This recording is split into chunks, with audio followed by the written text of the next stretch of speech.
Yeah. My personal favorite really is. So we just did our pre-arrival top 16. The top 2 on that list, if you saw the video, were Philippines and USA. We received this comment from one of our lovely subscribers.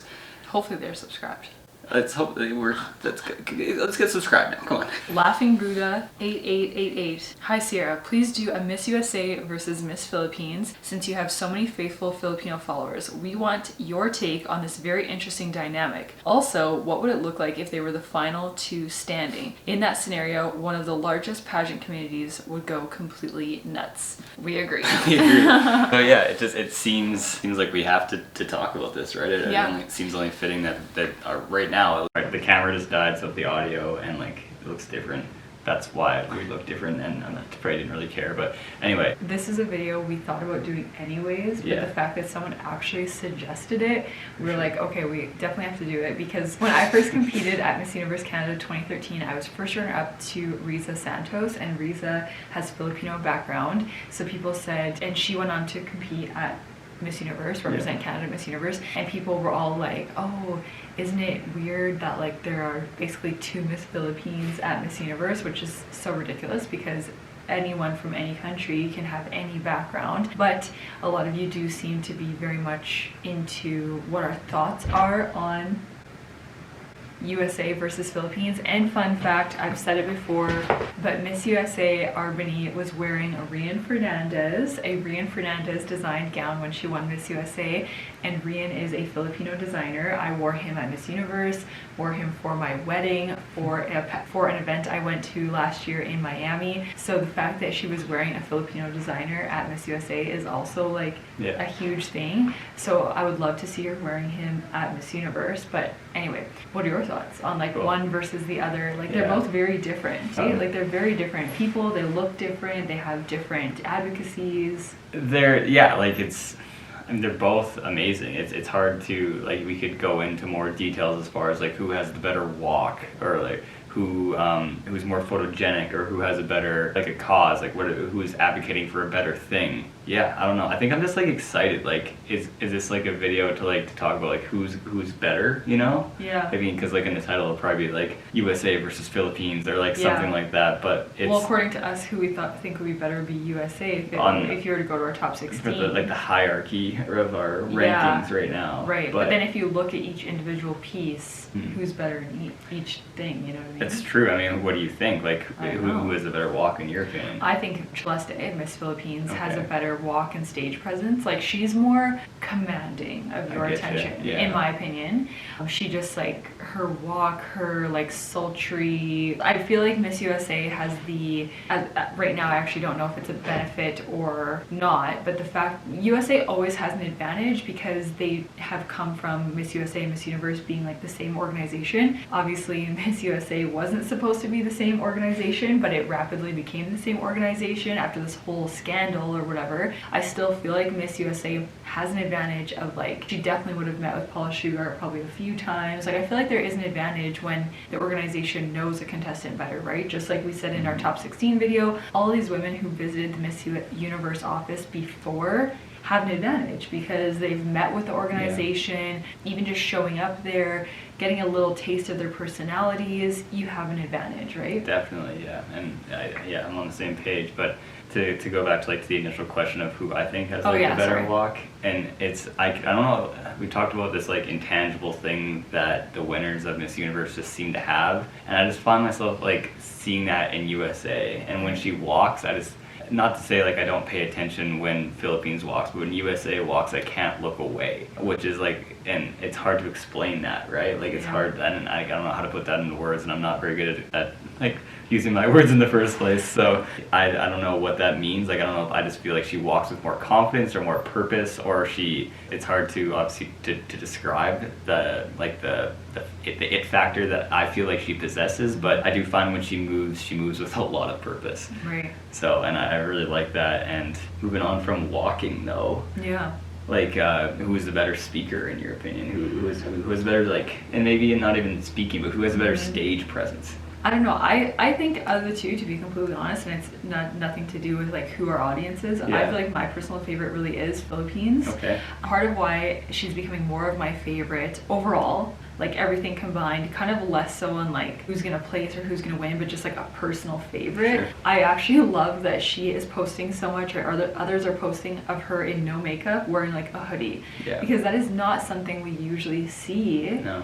Leading up to Miss Universe, and I really feel like if Miss Universe wants to stay relevant as a brand, as a competition, I really feel like they need to do some more changing with the times of being something that young women aspire to do, aspire to be. Because yes, in countries like the Philippines, like Colombia, like Venezuela, that still is like a big dream because the country itself sees that as an amazing platform to women, for women to stand upon. But in Canada, probably in the USA, in other countries, people don't even know that Miss Universe is like a thing. Like still, I would love for it to be a dream for young women in Canada to want to be Miss Canada and go to Miss Universe, but because I feel like people think pageants are something of the past and they need to do some more, I don't know what it is exactly, to be honest. I could probably come up with some ideas, but there needs to be something that keeps them relevant enough for young people to aspire to stand on that platform. True. And so I feel like what I'm saying here is that Celeste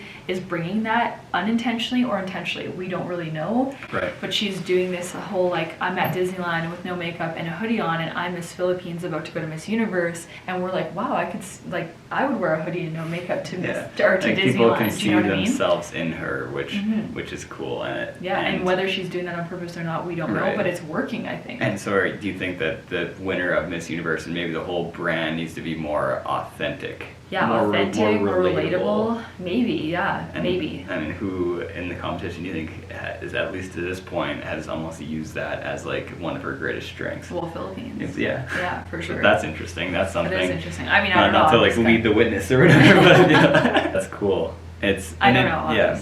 And I don't think there's really like a wrong answer or like it's subjective, right? I know. Who comes out on top? Yeah. You watching right now, you probably have your personal favorite, exactly, right? Like who would you pick? And it's interesting, like we've talked about in the past, like Philippines showing up to the airport in her it's like sweatsuit and sunglasses, and if you have like a personal bias towards her, you will take that in the way of, oh, it's like just her, yes, she's being authentic, she's like, I love that she's doing that. And then if you're rooting for another country, or maybe you have like something against the Philippines or whatever, you might say that, like you might see the exact same picture, the same image, and have a completely different take on it. Think she's lazy. Yeah, exactly. Like, so this happened. I was thinking about this in our video where we brought this up. There was a Miss USA, and I forget who it was. It was a couple years ago, a few years ago, 4 years ago.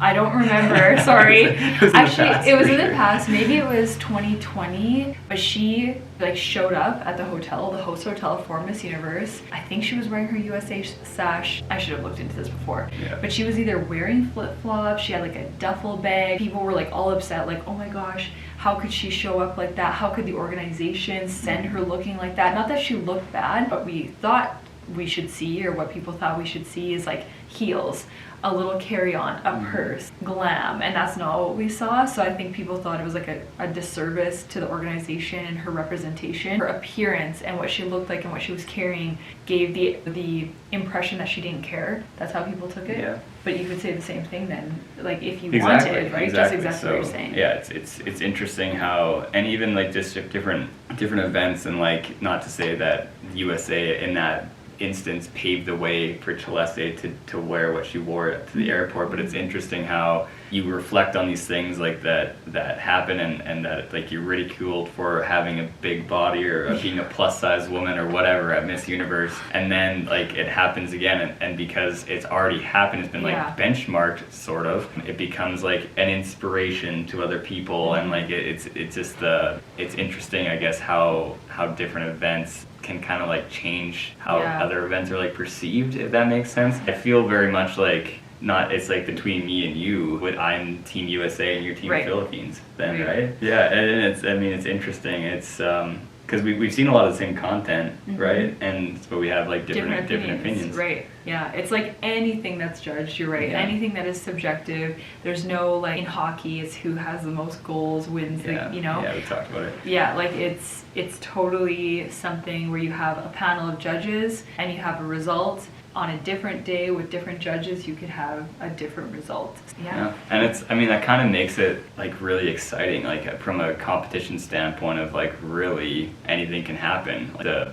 ultimate winner of this competition is like based on everything that happens, it could be anybody, right? Like you just mentioned, it's not like who has the most points at the end of it, although like there probably is like some kind of a point system and like the judges and whatever, but like a lot of the stuff that they're getting points for is something that is like super subjective. So it's like it's very interesting that way. And everybody watching this video right now, like you have your own like views and like you might like the USA or Philippines better and like whatever, not to go down that stupid rabbit hole. No, I just laugh at people who, like, not laugh at people, but laugh at comments who will say things like, it's our opinion, and they're like, you're wrong. What do you mean I'm wrong? That's my opinion. And it does, like, it takes a trait, like whether that be like thick skin, to put content out there that is like viewed by other people. Like we just did like our top 16, right? And we're probably wrong with a lot of those predictions. To be fair, it is like a pre-arrival top 16, and to pick 16 out of 86 is hard,